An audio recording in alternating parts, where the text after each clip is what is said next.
40 বছর আগে গাজীপুরের কালিয়াকৈর উপজেলার পাইকপাড়ায় নির্মিত সেতুটি দীর্ঘদিন সংস্কার না করায় বর্তমানে চলাচলের অনুপযোগী। উপায় না থাকায় প্রতিনিয়ত জীবনের ঝুঁকি নিয়ে চলতে হচ্ছে প্রায় 13 গ্রামের মানুষকে। বিষয়টি অবগত হয়ে জনদুর্ভোগ লাঘবে দ্রুত সেতুটি সংস্কারে আশ্বাস দিলেন উপজেলা প্রকৌশলী। আলহাজ হোসেনের প্রতিবেদন জানাচ্ছেন মাহমুদ আক্তার। গাজীপুরের কালিয়াকৈরের পাইকপাড়া ও বড় গোবিন্দপুর মনীশিকদার খালের উপর গুরুত্বপূর্ণ এই সেতুটির বর্তমান অবস্থা এমন। দেখে মনে হচ্ছে যে কোনো সময় ঘটতে পারে বড় ধরনের কোনো দুর্ঘটনা। উপায় না থাকায় চরম ঝুঁকিতে বাস, ট্রাক, অটোরিকশা সহ চলাচল করছে অন্তত 12 থেকে 13 গ্রামের মানুষ। বিভিন্ন অংশে পলেস্তারা উঠে রড বেরিয়ে এসেছে, ভেঙে গেছে সেতুর অনেক অংশ। তাই জনস্বার্থে দ্রুত সেতুটি সংস্কারের দাবি জানিয়েছেন ভুক্তভোগীরা।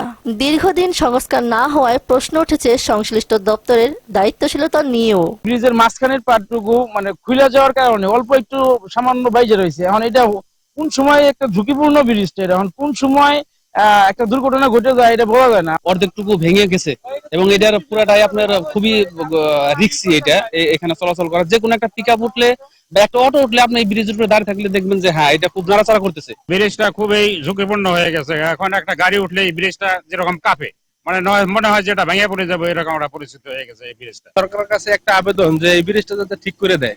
এই ব্রিজটার কারণে আমাদের পারাপার খুব সমস্যা হয়। গ্রামের মানুষ এখান দিয়ে আর কি যাতায়াত করে, সবাই ঝুঁকি নিয়ে আর কি চলাফেরা করে। এটা দ্রুত এলাকাবাসী আমরা দ্রুত সংস্কারের দাবি জানাচ্ছি। জনদুর্ভোগের কথা স্বীকার করে দ্রুতই ব্রিজটি সংস্কারের আশ্বাস দিয়েছেন উপজেলা প্রকৌশলী। এই ব্রিজটা সম্পর্কে আমি আমার ঊর্ধ্বতন কর্তৃপক্ষকে অবহিত করছি যেন দ্রুত এটার সরজমিনে পরিদর্শন করে এটার প্রস্তাবনা প্রেরণ করে এবং লোকজনের দুর্ভোগ লাভের জন্য এখানে নতুন কোনো ব্রিজ দ্রুত স্থাপন করে দেওয়া হয়। দুর্ঘটনা এড়াতে 24 সেন্টিমিটারের এই সেতুটি দ্রুতই মেরামত করবে কর্তৃপক্ষ, এমন প্রত্যাশা স্থানীয়দের।